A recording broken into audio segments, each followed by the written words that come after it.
Iran पर आज सबसे बड़े हमले की आशंका है। ट्रंप ने ईरान पर नए हमलों का ऑर्डर दिया है। बड़े हमलों से ईरान पर दबाव की रणनीति, ईरान को वार्ता की मेज पर लाने की रणनीति। वॉल स्ट्रीट जर्नल की रिपोर्ट में यह बहुत बड़ा दावा किया गया है। दावा यह कि दबाव बनाने की रणनीति, बड़े हमले की रणनीति। ट्रंप ने ईरान पर हमलों का ऑर्डर भी दे दिया है। किसी भी वक्त इस आदेश का पालन शुरू हो जाएगा, यानी बर्बादी की एक नई कहानी शुरू हो जाएगी। तो क्या ईरान पर अब सबसे बड़ा हमला आज होने वाला है? ट्रंप का विजय कोड ऑपरेशन ईरान डिकोड आपके सामने हम कर रहे हैं। खबर क्या है? ईरान पर आज बहुत बड़ा हमला हो सकता है अमेरिका की तरफ से। इसके अलावा दूसरी बड़ी खबर क्या है? कई दिनों तक ईरान पर हमले जारी रह सकते हैं। तीसरी बड़ी खबर क्या है? ईरान के अहम ठिकानों को टारगेट किया जाएगा। चौथी बड़ी खबर, ईरान को बातचीत की मेज पर लाने के लिए इन हमलों को अंजाम दिया जाएगा। पांचवी खबर क्या है? कैबिनेट की मीटिंग में ट्रंप ने हमले की रणनीति बनाई है। ट्रंप की चेतावनी क्या है? इस बार के हमलों से ईरान की पूरी शक्ति को खत्म किया जाएगा। रणनीति आप समझिए, हमलों की धमकी से ईरान पर दबाव बनाने की कोशिश नजर आ रही है। अगली बड़ी खबर का रुख कर रहे हैं रवि। बिल्कुल, और देखिए ट्रंप की ईरान को चेतावनी, हम ईरान पर बहुत बड़ा हमला करने वाले हैं। ट्रंप ने कहा है हमारे हमले ईरान बर्दाश्त नहीं कर पाएगा। ये ट्रंप की चेतावनी।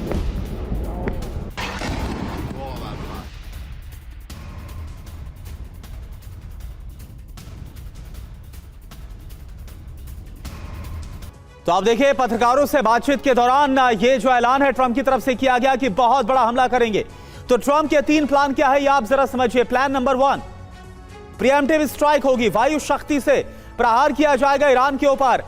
IRGC सेंटर पर हमला होगा, मिसाइल सिटी पर हमला किया जाएगा, ड्रोन ठिकानों को नस्तनाबूद किया जाएगा ईरान पर हमला करके। प्लान नंबर 2 क्या है?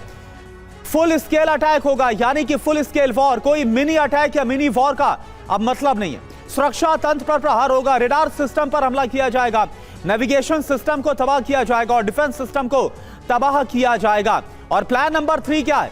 ईरान का संपूर्ण दहन, इंफ्रास्ट्रक्चर पर प्रहार, रेलवे स्टेशन, यानी आप समझिए जो सिविलियन इंफ्रास्ट्रक्चर है वहां पर भी हमले किए जाएंगे। पावर स्टेशन, ऑयल स्टेशन, प्रशासनिक इमारतें, इन सब पर हमला किया जाएगा। ये जो रणनीति है वो नजर आ रही है। मनीष इस वक्त हमारे साथ है। मनीष, जो धमकियां दे रहे डोनाल्ड ट्रंप, सच्चाई तो यह भी है जो लगातार देखने को मिल रहा है कि हालत तो इस कदर है कि अमेरिका अगर हमला कर दे तो क्या इन हमलों को फिर बर्दाश्त कर पाएगा मिडिल ईस्ट में? क्या अपने सारे ठिकानों को बचा पाएगा? उसके पैट्रियट से लेकर तमाम जो डिफेंस सिस्टम है वो किस तरह से लगातार खत्म हो रहे हैं? ये बात तो खुद अमेरिका की तरफ से भी कबूली गई है।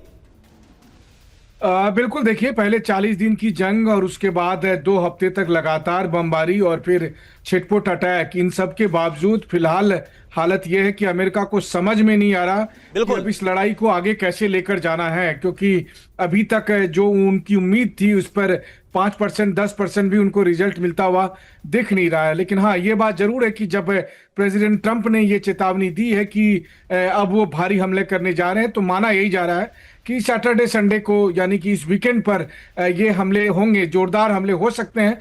अगर इजराइल की एंट्री हुई तो इजराइल अपने चिर परिचित सिग्नेचर स्टाइल में हमेशा वो लीडरशिप पर अटैक करता है, तो हो सकता है कि ईरानियन जो पॉलिटिकल लीडरशिप है या मिलिट्री लीडरशिप है उनको भी अटैक करे। बाकी क्या स्ट्रेटेजिक टारगेट हो सकते हैं उसके बारे में तो आपने विस्तार से भी दर्शकों को बताया ही। लेकिन इन सब के बीच में एक बात और भी है, वो ये कि बड़ी तेजी के साथ अमेरिकन एयर डिफेंस सिस्टम के एंटी डिफेंस मिसाइल खत्म हुए जा रहे हैं, एंटी बैलिस्टिक मिसाइल खत्म हुए जा रहे हैं। और ऐसी स्थिति में जब ईरान की तरफ से अमेरिकन बेस हो या मिडिल ईस्ट के देशों पर अटैक होगा, तो फिर किस तरीके से उन सभी टारगेट को सुरक्षित रखा जाए, ये अमेरिका के लिए एक और बड़ी चुनौती है। लेकिन जो भी हो, दोनों तरफ से केवल विध्वंस और तबाही मुझे दिख रही है, और जिसको अभी रुकने का कोई नाम नहीं है। बल्कि अब तो प्रेसिडेंट ट्रंप भी अपने दामाद से और अपने नेगोशिएटर स्टीव विटकॉफ से हताश हो गए हैं और उन्हें लगता है कि बातचीत से तो कुछ हासिल नहीं होने वाला है। तो उनका भरोसा अब एकमात्र नेतन्याहू पर ही है। जी बिल्कुल, और इजरायल तैयार बैठा है नए राउंड, फ्रेश राउंड के लिए बिल्कुल, और जिस तरह से बयान भी पिछले दिनों में हमने देखे हैं नेतन्याहू के, इजराइल के। और देखिए ईरान को लेकर डोनाल्ड ट्रंप का बड़ा बयान आया है। क्या है बयान? ईरान 6-7 साल पहले एटम बम बना चुका होता, ये ट्रंप ने कहा। अगर मैंने JCPOA खत्म न किया होता तो एटम बम बना लेता ईरान, ये ट्रंप का बयान। और एक और बड़ी खबर, ईरान के एटमी प्रोग्राम को लेकर ट्रंप का एक और बयान आपको दिखाते हैं। एटम को लेकर ईरान ने 7 घंटे तक बात की है। एटम पर 7 घंटे तक बात करने की जरूरत नहीं है। 5 से 10 मिनट में एटमी समस्या खत्म हो सकती है। क्या जो इशारा है वो इस बार जो न्यूक्लियर साइट्स हैं उनको बर्बाद करने की तरफ, उन पर क्या हमला करने की प्लानिंग है डोनाल्ड ट्रंप की तरफ से? तो देखिए ट्रंप ये कह रहे हैं कि बहुत लंबी बातचीत की जरूरत है ही नहीं, ये समस्या चंद मिनटों में या कुछ समय में ही हम खत्म कर सकते हैं। ईरान का एटमी प्रोग्राम और इस पर ट्रंप का क्या प्लान है, जरा इसको हम विस्तार से आपको बताते हैं। 6 पॉइंट्स में इसके मायने समझाते हैं। पहला पॉइंट यह कि ईरान का परमाणु कार्यक्रम दुनिया के लिए खतरा है। ट्रंप की वजह से ईरान का एटमी कार्यक्रम रुका हुआ, ये ट्रंप ने दावा किया है। JCPOA यानी एटमी करार जो हुआ था उससे बाहर निकलना सही फैसला था। बिल्कुल, JCPOA से अलग होने की वजह से ईरान पर कई प्रतिबंध लगे हैं। 2018 में भी रोका नहीं तो फिर ईरान एटमी हथियार तैयार कर लेता, ये डोनाल्ड ट्रंप बोल रहे हैं। ईरान जानबूझकर एटमी हथियारों पर डील नहीं कर रहा है। अब इसमें आगे क्या? तो एटमी हथियारों को लेकर जिस तरीके से ट्रंप ने ये बातें कही हैं, एटमी हथियारों से रोकने के लिए ईरान पर बड़ा हमला मुमकिन है।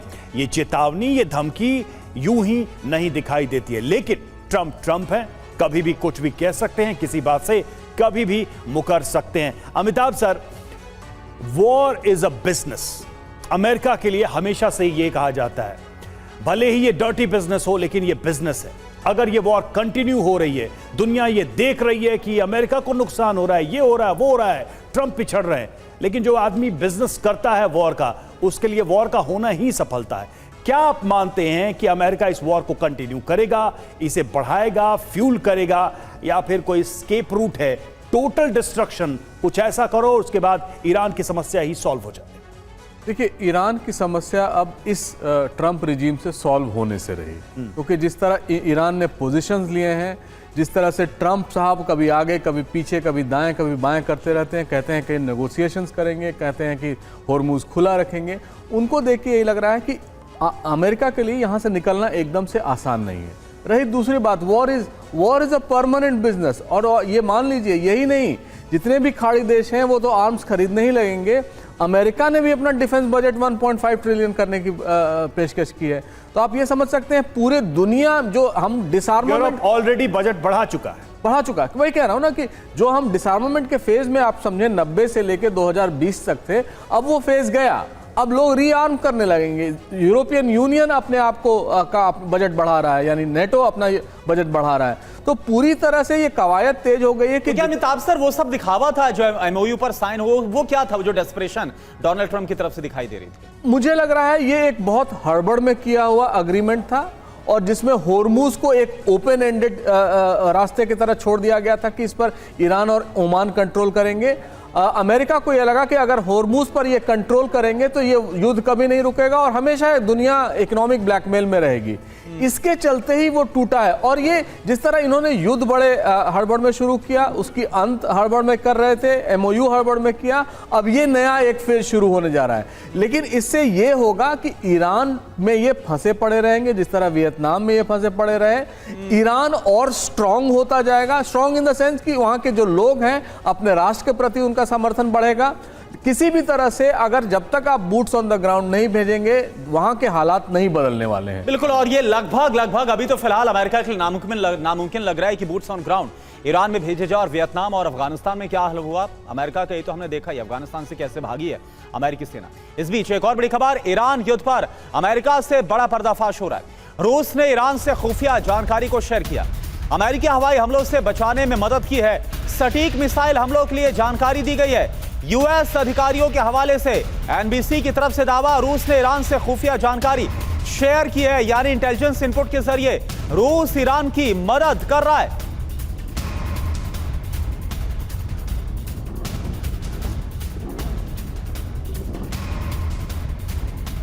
तो देखिए मुस्तफा और ट्रंप का ये समीकरण क्या कह रहा है, ट्रंप के लिए कैसे मुसीबत, पर्दाफाश क्या है। तो रूस ईरान को इलेक्ट्रॉनिक खुफिया जानकारी दे रहा है, सैटेलाइट सर्विलांस और सिग्नल इंटेलिजेंस भी दे रहा है। ईरान को 5 फायदे हो रहे हैं। क्या है वो फायदे करना? बिल्कुल, नंबर 1 क्या है? अमेरिका के हवाई हमलों से बचने में मदद। नंबर 2, यूएस ड्रोन और मिसाइल की लोकेशन पता लगती है। नंबर 3, सैन्य ठिकानों, शिप, एयरक्राफ्ट की लोकेशन मिलती है। नंबर 4, अपने ड्रोन और मिसाइल हमलों को सटीक बनाना। नंबर 5, अमेरिका के जो हथियार है उनको जैम करने या फिर उनको पूरी तरह से निष्क्रिय करने में मदद मिलती है। बड़ी बात यह कि यूएस और यूरोपीय अधिकारियों ने रूस को लेकर दावा किया है। एनबीसी न्यूज के हवाले से यह जानकारी सामने आई है। बिल्कुल, हमारे साथ major general Brajesh Kumar sir भी हैं। सर, एक बात बताइए, जब खुले तौर पर इजराइल और जो अमेरिका है वो मिलकर ईरान पर हमला कर सकते हैं और ये दोनों अलाइज हैं, ये हम देख रहे हैं, तो जो ईरान के साथ खड़ा हुआ है, अगर वो, क्योंकि ये दावा किया जा रहा है, इसको इस तरह से पेश किया जा रहा है कि एनबीसी के हवाले से बड़ा खुलासा है, अगर रूस मदद कर रहा है इंटेलिजेंस इनपुट के जरिए, तो इसमें फिर क्या गलत? ब्रजेश सर। करना सही या गलत वॉर के समय में नहीं देखा। बिल्कुल। और हम ये जान रहे हैं कि 5 महीने से ऊपर होने को आए हैं। जो अमेरिका की एसिमेट्री थी, जो बढ़त है ईरान के तुलना में, वो कोई खास काम नहीं आ पाई। अमेरिकन प्रेसिडेंट एग्जैस्परेटेड हैं कुछ डील निकालने के लिए, लेकिन गट्सी ईरान जो है अभी तक ठहरा हुआ है मिलिटरीली। हालांकि ये बात सही है कि मिलिटरीली सिर्फ नेवल और एयर पावर का इस्तेमाल किया गया है, लेकिन उदाहरण यूक्रेन का आता है जो 4.5 साल से फंसा रखा है रशिया को। वो मोटिवेशन शायद मिलिटरीली ईरान के लिए। दूसरी बात, ईरान तो है आइसोलेटेड, तो मदद जो रशिया से मिलती है सिर्फ टेक्नोलॉजी की है और आइडेंटिफिकेशन ऑफ टारगेट्स की है, वो शायद चीन से भी मिलती होगी जी। इसी के कारण वो जो है बॉम्बिंग वगैरह इतने दिनों तक कर रहा है गल्फ स्टेट्स के ऊपर में, उनके अड्डों के ऊपर में, यूएस शिप्स के अंदर में, लेकिन वो बचने की हिसाब किताब से है। बड़े तौर पे देखें तो ट्रंप साहब एक फंस गए हैं, उनको रास्ता नहीं पता चल रहा है। अमेरिका का कैपिटल लॉस इस एरिया में काफी हुआ है, डिप्लोमेटिकली एंड फोर्स वाइज। तो क्या क्या हो रहा है, अभी क्या होना है उसका जिक्र तो चल रहा है। शायद ये बात सही है, इस वीकेंड के बाद जो लोग कह रहे हैं कि एक बड़ी भारी ऑफेंसिव करेगा, या ऑफेंसिव सही है या ऑफेंसिव बिना आर्मी या बूट्स ऑन ग्राउंड सक्सेस होगा, ये एक अलग बात है। दूसरी बात है, ट्रंप साहब भी पलट जाते हैं कुछ का कुछ। बिल्कुल, सबसे बड़ी बात तो यही है, ट्रंप के बयानों का, ट्रंप के स्टैंड का कोई स्टैंड ही नहीं है। वो कभी भी कहीं भी पलट सकते हैं, किसी भी तरफ जा सकते हैं और कुछ भी कह सकते हैं। और यही वजह है कि जब वो चेतावनी भी देते हैं तो लगता है कि वो चेतावनी दे रहे हैं या फिर कोई मजाक कर रहे हैं। और देखिए, यूएस के साथ ऑपरेशन में शामिल होगा इजरायल। एक और बड़ी जानकारी, इजरायल ईरान पर दोनों मिलकर कर सकते हैं बमबारी। एनर्जी ठिकानों पर सबसे बड़े हमले की तैयारी है। इजरायल से हमलों की रणनीति पर रणनीति पर की बात हो रही है और सीबीएसई की रिपोर्ट में यह बहुत बड़ा दावा किया गया।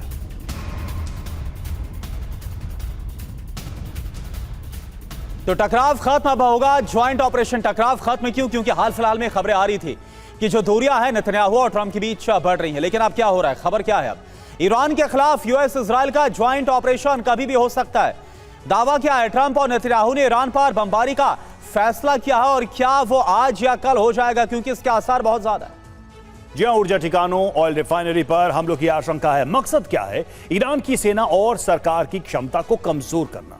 जरूरी जानकारी है कि पिछले दिनों नेतन्याहू और ट्रंप की मुलाकात हुई थी। व्हाइट हाउस में मीटिंग के दौरान हमले की रणनीति बनी। ये सीबीएस न्यूज के हवाले से जानकारी सामने आ रही है। इस बीच एक और खबर आपको बता दें, अमेरिका इजरायल को ईरान की चेतावनी, हमले हुए तो कठोर जवाब देने के लिए तैयार। IRGC ने अमेरिका इजरायल को धमकी दी है, इजरायल यूएस के एनर्जी ठिकानों पर हमले करेंगे। हमारे पास काबिलियत, इच्छा शक्ति दोनों IRGC का। मनीष हमारे साथ इस वक्त जुड़े। मनीष, इजरायल के पॉइंट ऑफ व्यू से ये पूरा सीक्वेंस कैसे जा रहा है? आप इजराइल में लंबे समय तक रहे, आपने इजराइल की जो डिफेंस पॉलिसी है उसको भी देखा, जमीन पर वो कैसी है। अब दिखाई दे रहा है कि एक ऑफेंसिव योजना अमेरिका के साथ मिलकर इजराइल काम कर रहा है। इजराइल या नेतन्याहू के लिए तो वही हो रहा है जो वो शुरू से चाहते थे। देखिए, ये बात तो सही है कि इजराइल के लिए यहाँ पर मनचाही मुराद पूरी होने वाली है। मतलब ये कि वो इस युद्ध में जाना चाहते थे। हुआ ये कि जब 28 फरवरी से जो जंग 40 दिन की चली, जब वो शुरू हुआ था तो फिर प्रेसिडेंट ट्रंप को अमेरिका में भी ये कहा गया कि भाई आप तो नेतन्याहू के इशारे पर चलते हैं। और इसीलिए आप देखिए कि सीज फायर के दरमियान या उसके बाद जो छिटपुट लड़ाई हुई, फिर 2 हफ्ते तक जो बमबारी हुई, उसमें प्रेसिडेंट ट्रंप ने कहा कि कोई बीच में नहीं आएगा, अमेरिका अकेले लड़ेगा। तो अमेरिका अकेले लड़ता रहा, लेकिन अब अमेरिका को वो रिजल्ट मिल नहीं रहा है। इजराइल तैयार बैठा था। इजराइल ने सोचा चलो ठीक है, एक दिन अगर एक भी दिन हम पर अटैक हुआ तब हम युद्ध में कूदेंगे। तो ईरान ने यहाँ पर एक रणनीतिक तैयारी ये की कि ईरान ने सभी देशों पर अटैक किया, लेकिन उसने इजराइल पर एक भी ड्रोन नहीं मारा, एक भी बैलिस्टिक मिसाइल नहीं मारा। तो इजराइल को लड़ने का मौका नहीं मिला। अब जाकर ट्रंप और नेतन्याहू जब मिले एक दूसरे से, तो उसके बाद फिर बात ये बनी है कि ट्रंप ने कहा कि ठीक है, अगर आप इसमें आना चाहते हैं तो आप आइए। और इसीलिए आपने देखा कि प्रेसिडेंट ट्रंप और नेतन्याहू की मीटिंग के बाद किस तरीके से नेतन्याहू खुश नजर आए। और माना यही जा रहा है कि अगर ईरान ने अटैक ना भी किया तो भी अब इजराइल अमेरिका के साथ बॉम्बिंग करेगा। और जैसा कि मैंने आपसे कहा कि फिर तो सिग्नेचर स्टाइल वही है कि सीधे पॉलिटिकल या मिलिट्री लीडरशिप पर अटैक करना। बिल्कुल, और अभी तक हमने देखा भी था कि जो ईरान है उसकी तरफ से भी इजराइल पर कोई अटैक नहीं किया गया था। और एक 1-on-1 ये जो वॉर की सिचुएशन है वो लगातार अमेरिका और ईरान के बीच में नजर आ रहे थे। लेकिन अब फिर से होगा ज्वाइंट ऑपरेशन, जो खबर आ रही है। एक और बड़ी खबर, ईरान पर हमले की तैयारी के बीच ट्रंप का बड़ा बयान। राष्ट्रपति ट्रंप ने टॉमहॉक मिसाइल की तारीफ की है। हर तरह के छोटे बड़े हमलों में सक्षम है टॉमहॉक। ट्रंप की तरफ से कहा गया ईरान पर हमलों में इस्तेमाल हो रही है टॉमहॉक, ये डोनाल्ड ट्रंप की तरफ से कहा गया। तो टॉमहॉक तैयार, ईरान पर प्रहार। बड़ी बात क्या है, ईरान पर हमलों से पहले ट्रंप ने टॉमहॉक का जिक्र किया। पहली वजह और दूसरी वजह दोनों आपको बताते। पहली वजह क्या है, ईरान पर टॉमहॉक से हमले की तैयारी है। मिसाइल की कमी से ट्रंप पर सवाल भी उठते हुए नजर आ रहे। दावा क्या है, ईरान जंग में 1000 से ज्यादा टॉमहॉक मिसाइल का अब तक इस्तेमाल किया जा चुका है। और इसके अलावा युद्ध से पहले अगर बात कर तो देखिए, पहले का स्टॉक अब का स्टॉक डिफरेंस आप देखिए। पहले 3000 मिसाइलों का स्टॉक था अमेरिका के पास, अब घट करके ये 2000 बच गया है। और इसको रिप्लेस करना, इसको रिप्लेनिश करना भी बहुत एक लंबा ड्यूरेशन, एक लंबा इसमें वक्त लग जाता है। अब ट्रंप की रणनीति क्या है, मिसाइल की ताकत बताकर ईरान पर एक तरीके से दबाव बनाने की कोशिश। आपको याद होगा मिनाब में जो स्कूल पर भी हमला हुआ था, उसमें भी टॉमहॉक का इस्तेमाल किया गया था, ऐसी खबरें आई थी। हथियारों की कमी पर लगातार उठ रहे सवालों को शांत करना भी डोनाल्ड ट्रंप का मकसद साफ नजर आ रहा है। और अमिताभ सर, एक बात बताइए, ये तो हमने देखा ही है, चाहे वो मिनाब में जो हमला हुआ जिसके बाद बहुत ही दुखद खबर पूरी दुनिया के सामने आई थी, वहां पर भी टॉमहॉक का इस्तेमाल किया गया था, ऐसी खबरें थी। और अब एक बार फिर से उसी टॉमहॉक का जो दबदबा है, उसी टॉमहॉक का जो डर है, वो ईरान को दिखाने की कोशिश कर रहे डोनाल्ड ट्रंप। क्या इसके आगे ईरान झुक पाएगा, उस पर कोई दबाव आपको लगता है कि बनेगा? देखिए, पहली चीज़ मुझे हमेशा ये बहुत डाउटफुल लगती है, टोमाहॉक या अन्य क्रूज मिसाइल या जितने भी फ्लाइंग म्यूनिशंस हैं वो अमेरिका के पास कम पड़ रहे हैं। अगर कम पड़ रहे होते तो अमेरिका इतना बड़ा स्टेट नहीं होता। और नेटो के पास वो सारी चीज़ें हैं जो अमेरिका उनको सप्लाई करता है, पहली बात। दूसरी बात, टोमाहॉक एक बहुत इंपॉर्टेंट मिसाइल सिस्टम रहा है, बट वो सिर्फ एक टोमाहॉक ही नहीं है। उनके पास कई सारे ऐसे असले हैं जो उन पर अटैक करने के लिए वो यूज़ करते हैं क्रूज मिसाइल्स में। तो इस समय ये कह देना कि टोमाहॉक पर रिलायंस उनका ज़्यादा है, मुझे लग रहा है ये थोड़ी अतिशयोक्ति होगी। उनकी प्रेजेंस पर्शियन गल्फ या उसके बियॉन्ड बहुत ज़्यादा है, और जो तरह तरह के वो मिसाइल और ड्रोन्स का इस्तेमाल करते रहे हैं। लेकिन क्रूज मिसाइल्स की एक लिमिटेड, मैं रोक रहा हूं आपको, क्या इसके फ्लिप साइड में देखने की कोशिश करें? क्या अमेरिका कोई नैरेटिव क्रिएट कर रहा है कि हाँ जी हमारी शक्ति कमजोर हुई है, हमारे पास हमारी मिसाइल की ताकत, फायर पावर, इनमें कमी हुई है, ताकि जो दुश्मन है वो थोड़े से अति आत्मविश्वास में आ जाए या रिलैक्स हो जाए? कोई क्या ये रणनीति है? क्योंकि ये थोड़ा सा, जैसा आपने शुरू में कहा, ये विश्वसनीय नहीं लगता कि अमेरिका की ताकत इतनी जल्दी ईरान से लड़के खत्म हो गई। नहीं, ये नैरेटिव बनाने के भी ईरान के पास जितनी कैपेबिलिटी है अमेरिका को वो मैच कभी नहीं कर पाएगा, ये तो क्लियर है। अगर नैरेटिव वो बना भी दिया जाए, हाल में आपने सुना होगा कि पेट्रियट मिसाइल, हो सकता है अमेरिका ही बना रहा हो, अमेरिकन लॉबी ही बना रही हो ये नैरेटिव। ये हो सकता है, आर्म्स इंडस्ट्री ये बनाना चाह रही होगी, चाहे जो इनके बजट बढ़े हैं चाहते होंगे कि ज़्यादा से ज़्यादा वो रेथियन और जितने भी अलग कंपनियां जो बनाती हैं मिसाइल या मिसाइल सिस्टम्स, उनमें इन्वेस्ट किया जाए। ये बहुत बहुत ज़रूरी है कि ऐसा हो सकता है, लेकिन ये नैरेटिव बना के ईरान को एडवांटेज मिले साइकोलॉजिकल, मुझे नहीं लगता ये संभव है, क्योंकि ईरान जानता है कि उसकी लिमिटेड कैपेबिलिटी है और कुछ कम हुई थी इस युद्ध के दौरान, हालांकि ख़त्म नहीं हुई थी जो ट्रंप क्लेम करते हैं। तो मुझे लगता है कि हमेशा अमेरिका ये चाहेगा कि उसके जितने बैकअप सिस्टम्स हैं वो तैयार रहें, इसीलिए इन्होंने पेट्रियट मिसाइल यूक्रेन को बनाने नहीं दिया, क्योंकि वो चाहते थे कि किसी न किसी तरह ये बनाने का लाइसेंस। बिल्कुल सर, और ये तो प्रत्यक्ष है ना सर, पहले 40 दिन का युद्ध, फिर अभी 2-3 हफ्ते का हमने देखा कैसे अमेरिका और ईरान के बीच एक दूसरे पर हमले किए गए, लेकिन ईरान है जो कि बिल्कुल भी कहीं से भी सरेंडर करता हुआ नजर नहीं आ रहा। रवि, और देखिए ईरान पर ट्रंप का बहुत बड़ा बयान आया है, ईरान में अभी भी कुछ शक्ति बची है, ये ट्रंप कह रहे हैं, हमारे हमले से ईरान कमजोर हो जाएगा, ट्रंप का दावा। और एक और बड़ी खबर, कुवैत को लेकर अमेरिका कर सकता है बहुत बड़ा फैसला। कुवैत में अमेरिका कर सकता है सैन्य कटौती, कुवैत से सेना की संख्या कम करने पर विचार हो रहा है। WSJ के हवाले से यह बड़ी खबर है। हालांकि कुवैत पर लगातार सबसे ज्यादा हमले हुए हैं, क्यों ऐसा फैसला हो रहा है? अमेरिका की तरफ से डोनाल्ड ट्रंप करना क्या चाहते हैं, इस पर एक बड़ा सवालिया निशान। और इराक से अपनी पूरी फौज हटा रहा है अमेरिका, 30 सितंबर की डेडलाइन से पहले बची सेना को बुलाएगा America. Patriot air defence system पहले ही हटा चुका है अमेरिका।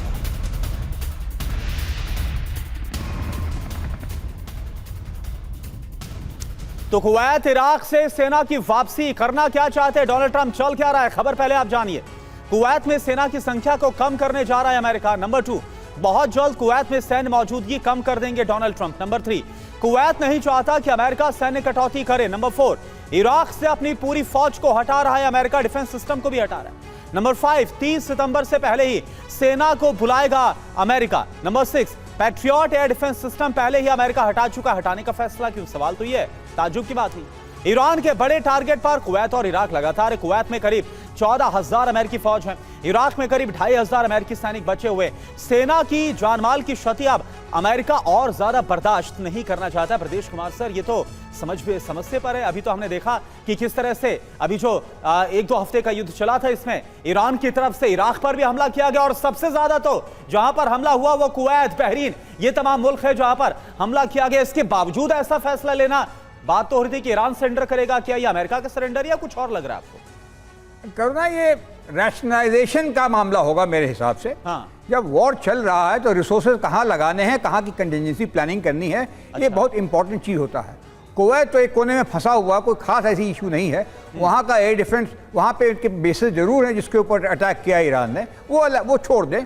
और इराक के साथ पुराना संबंध रहा है, तो मैं इसमें बहुत ज़्यादा नहीं पढ़ता हूँ कोई ऐसी अन्यथा हो रही है। ये शायद रैशनलाइजेशन कर रहा है और अमेरिका एक बड़ी लड़ाई की तैयारी कर रहा है। ये देखना ये भी होगा, अमेरिका का जो ऑब्जेक्टिव रहा है रेजीम चेंज का और न्यूक्लियर पावर ना बनने देना ईरान को, वो शायद एक किनारे चला गया है। पूरी बात चल रही है होर्मुज के ऊपर। और ये देखिए, चूंकि ये लड़ाई खिंच गई है तो हूती भी वापस नजर आ गए हैं। हूती अमेरिका के पक्ष में है, उनके साथ समझौता है, लेकिन हूती की लड़ाई सऊदी अरेबिया के साथ में, हाँ। और अरेबियन ऑयल को लेकर के उन्होंने बाबुल मांडने में ये खतरा पैदा कर दिया। तो हम देख रहे हैं लड़ाई जब आगे बढ़ती है समय के साथ साथ, तो काफ़ी चेंजेस आते हैं, काफ़ी पैरामीटर्स बदली होते हैं। तो शायद ये जो संख्या तो घटा रहे हैं या बढ़ा रहे हैं, आप ये कह रहे हैं कि ये जो मोबिलाइजेशन है या यहाँ से रिमूव करके कहीं और लगाना, ये सब युद्ध की रणनीति का हिस्सा हो सकता है। असल बात यह है कि अमेरिका किसी बड़े हमले की तैयारी कर रहा है। और हॉर्मुज को लेकर ईरान का बड़ा दावा, हॉर्मुज पर अभी हमारा कंट्रोल ईरान ने कहा है, हॉर्मुज में अमेरिका का कोई काम नहीं। और एक और बड़ी खबर, हॉर्मुज पर ईरान के दावे को सेंटकॉम ने खारिज किया है। हॉर्मुज पूरी तरह से खुला हुआ है, सेंटकॉम की तरफ से कहा गया सभी कमर्शियल जहाज हॉर्मुज से गुजर रहे हैं। ये जो बयान है वो सेंटकॉम की तरफ से दिया गया है ईरान से हटकर। तो देखिए हॉर्मुज में भीषण तनाव, अमेरिका वर्सेस ईरान, ईरान और अमेरिका की स्थिति क्या है यहां पर। हॉर्मुज में हमारा दबदबा बरकरार, ये ईरान कह रहा है, अमेरिका कह रहा है हॉर्मुज में ईरान का कंट्रोल नहीं, यानी कि दोनों के दावे बिल्कुल विपरीत दिखाई देते हैं। बिल्कुल, ईरान की तरफ से कहा जा रहा है क्षेत्रीय देशों का मामला है हॉर्मुज। अमेरिका बोल रहा है हॉर्मुज एक अंतर्राष्ट्रीय जल मार्ग है, ये कहा गया। ईरान ये बोल रहा है हॉर्मुज में अमेरिका का कोई काम नहीं, अमेरिका से चला जाए। अमेरिका कहना है कि ईरान ने हॉर्मुज को बंद नहीं किया है, कोई ब्लॉकेट नहीं ईरान की तरफ से। ईरान कह रहा है अमेरिका जबरदस्ती दखल दे रहा है। अमेरिका कह रहा है कि कमर्शियल जहाजों के लिए रास्ते खुले हैं। मनीष हमारे साथ, हमारे सहयोगी जुड़े। मनीष, जल्दी से संक्षेप से आपसे समझना चाहेंगे, हॉर्मुज एक इस वॉर का बाई प्रोडक्ट दिखाई देता है। हॉर्मुज को लेकर दोनों के दावे कुछ मामलों में तो सही ही साबित दिखाई देते हैं। एक तरफ तो ईरान कह रहा है कि भाई हमारा इसमें दखल बरकरार है, अमेरिका कह रहा है कि ईरान का इसमें दखल होने का कोई मतलब नहीं है, फ्री वाटर है। देखिए, मुझे लगता है कि दोनों अपने एक मामले में सही है, और वो ये कि हॉर्मुज से कोई जहाज नहीं जा सकता, क्योंकि कोई जहाज अगर वहां से जाएगा तो उसको या तो ईरानियन अटैक कर देंगे या फिर अमेरिकन अटैक कर देंगे। बल्कि मैं और आप जब बात कर रहे हैं, अभी ठीक 1 घंटे पहले की खबर आई है कि ओमान तट के पास एक टैंकर पर अटैक हुआ है। अभी ये किसने अटैक किया ये नहीं पता है, लेकिन कुल मिलाकर है कि कोई जहाज आ नहीं सकता है। लेकिन हाँ, अगर सेंट्रल कमांड ये कह रही है कि वहां पर कमर्शियल शिप जा सकती है, तो वो दावा गलत है। वो ठीक वैसा ही दावा है जैसे प्रेसिडेंट ट्रंप करते हैं। तो हॉर्मुज पर आज की तारीख में किसका प्रभुत्व है? तो डिस्टर्ब करने के लिए दोनों का प्रभुत्व है, लेकिन कंस्ट्रक्टिव वे में देखा जाए तो अमेरिकी सेंट्रल कमांड या IRGC में से कोई एक ये नहीं तय कर सकता है कि यहां से ये कमर्शियल शिप्स। बिल्कुल मनीष, हॉर्मुज भले इस लड़ाई की वजह न रहा हो, लेकिन हॉर्मुज पर यह लड़ाई आकर अटक जरूर गई है। सुई यहां पर अटकी हुई है अभी भी। आप सभी का बहुत बहुत शुक्रिया इस चर्चा में शामिल होने के लिए।